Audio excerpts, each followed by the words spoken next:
Oh, on today's episode of Long Forgotten Projects, if I can get through the pile, another Poulan.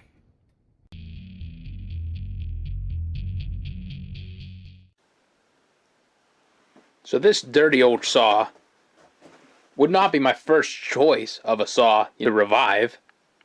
However, I need a saw that is the quality of something to be a permanent loaner saw. And this old Poulan seems to be about the perfect, candidate for a loaner. It's not too nice that somebody's going to want to steal it when it's sitting around, but yet it's also not that terribly outdated and small that it's unusable. I mean, it's got a half-decent bar and chain. Well, maybe that chain looks like they've been cutting cinder blocks, but we can sharpen that up. I think with a little bit of work, we can make this thing be half-decent.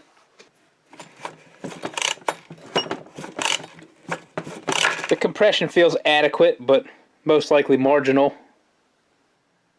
No chain brake on this baby. We ain't slowing down. Everything's pretty much metal on it, most of the casing. Manual oiler, old school toggle switch, kill switch. I don't know, I'm kind of liking this. Anyways, this is the chainsaw that didn't win out in the competition to power that air compressor I made a while back, so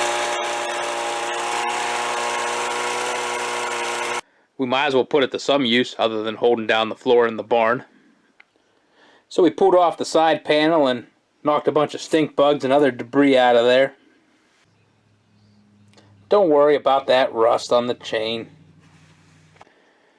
So what's the plan? Well, there is no real plan except see what it needs. Basically, anything that's been sitting around this long is going to need fuel lines, go through the carb for preventative maintenance, check for spark, check any other mechanical distress that may be involved with the recoil.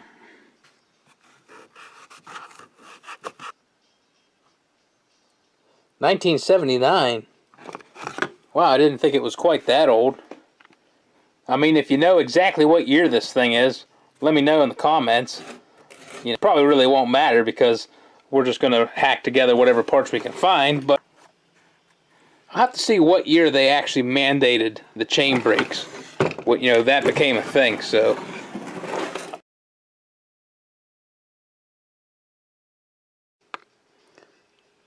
We drained out what remaining dinosaur tar was in there.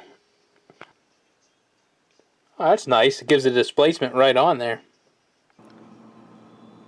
Well, we're getting deep into the mold. And as you can see, that fuel line there is not looking too healthy.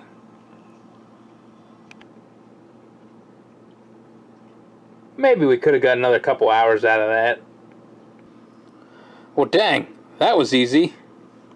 Didn't take much to get this carb out. And you gotta love the carbs that are pre-emissions. No worries about messing with the fuel mixture screws there.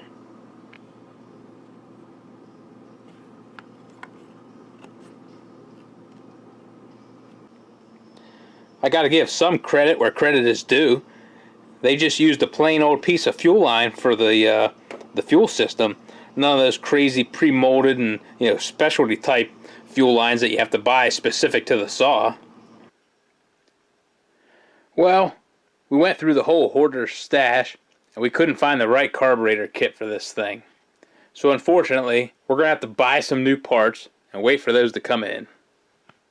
And since apparently Amazon Prime takes like 5 days now, we've got some time to kill. So we had to wait for the mail to arrive, but we got our Chinese tactical saw parts rebuild kit here. So we got the carburetor rebuilt in record time, all the linkages hooked back up, got the new fuel line in there, and we're spending about 20 minutes trying to get this freaking cover to fit back on here. I know when I took this off, there was a certain way, it was like a decoder ring. You turned it this way, and ching, it just came out. About 10 seconds away from making some clearance cuts on this thing to make it fit. We gave up on trying to find the right, orientation. Well, we didn't even have the good stuff for a WD-40 restoration. We had to use this. imitation, but it actually smells better. Well, it turns out this is an advanced level of grunge.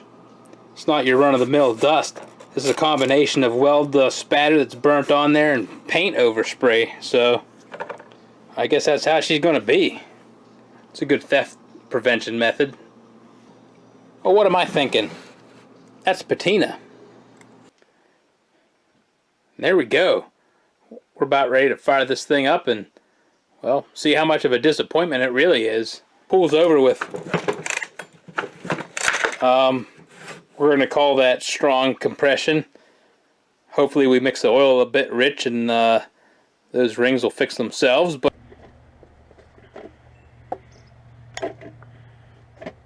now, as you can see, I was able to source a really nice OEM bar cover here.